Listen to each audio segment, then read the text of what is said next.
You ask Tiger to calculate. This deals with finding the midpoint between 2 points. The midpoint between the 2 points is -51, -17.5. Let's solve it step by step. Plot the 2 points and calculate the midpoint using the formula. The coordinates of point 1 are, x1 equals -54, y1 equals -28. The coordinates of point 2 are, x2 equals -48, y2 equals -7.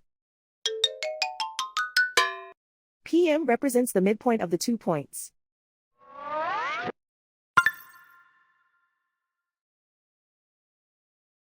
Use the x values in the midpoint formula to find the midpoints x. x1 equals -54. x2 equals -48.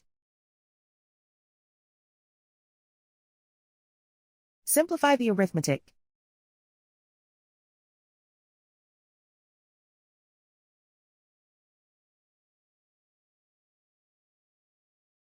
Use the y values in the midpoint formula to find the midpoints y.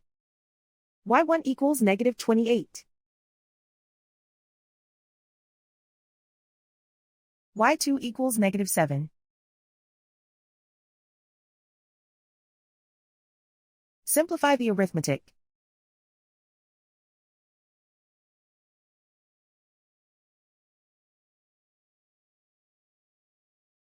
And so, the midpoint is -51, -17.5.